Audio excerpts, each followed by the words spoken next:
नमस्कार दोस्तों। सिर्फ 3 व्यक्तियों की यदि आप पूजा कर लेते हैं तन मन धन से, तो समझ लिए कि आपने सारी देवी देवताओं का पूजा कर लिया, सारे तीर्थ धाम घूम लिए, सारे धार्मिक स्थल पर आप पहुंच गए। और वो तीनों व्यक्ति जो है आपके पास में ही हैं। जैसे गणेश जी ने अपने माँ बाप की पूजा की थी, उन्होंने जो है इसलिए वो देवताओं में पूजनीय माने जाते हैं।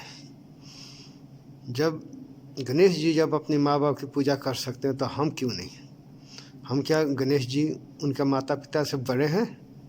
ये सोचने वाला विषय है। आप लोग इसको गहराई से सोचिएगा, समय मिले तो, और नहीं समय मिले तो कोई बात नहीं। दोस्तों, सबसे पहले जो है माँ की पूजा करनी चाहिए। माँ की पूजा क्यों करनी चाहिए, इसका कारण क्या है, चलिए जानते हैं। माँ जो है अपने पेट में 9 महीना रखकर हमें जन्म देती है और संसार में लाती है। संसार में लाने के बाद हमारा पालन पोषण करती है, अपने दुख सहती है, अपने जो है गीले में रहती है और हमको सूखे में सुलाती है, अपने भूखे रहती है, हमारी पेट भरती है। इसलिए माँ जो है सबसे ज़्यादा पूजनीय है। पिता का भी उतना ही बड़ा रोल है जितना माँ का है। पिता भी जो है हमारे लालन पालन के लिए जो भी खर्च आता है वो अपने जीत और मेहनत करके, कर्ज लेकर, चाहे जैसे भी हो, वो आपके लालन पालन में आने वाले खर्च को जो है वो लेकर आता है। इसलिए पिता भी जो है सबसे ज़्यादा पूजनीय है, क्योंकि पिता को आकाश कहते हैं। तीसरा व्यक्ति कौन है? तीसरा व्यक्ति गुरु होता है, जो इस तीनों लोकों में सबसे बड़ा होता है। गुरु से बड़ा कोई है ही नहीं।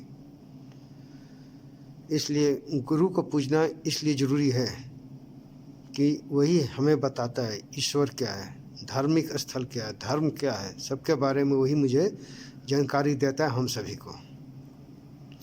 इसलिए गुरु का भी स्थान बहुत ही ऊंचा होता है। तो अब ये बताइए, माँ को धरती कहते हैं, पिता को आसमान कहते हैं, गुरु को ब्रह्मांड कहते हैं। अब चौथा कौन बचा है कि जो पूजा की जा सके? इसके बारे में ज़रूर आप लोग एक बार विचार कीजिएगा, गौर कीजिएगा और मुझे कमेंट कीजिएगा कि यदि इसके अलावा कोई है तो क्या उसकी पूजा की जा सकती है। इस पर आप लोग कमेंट जरूर कीजिएगा। और धन्यवाद दोस्तों। एक सब्सक्राइब, एक लाइक ज़रूर कीजिएगा।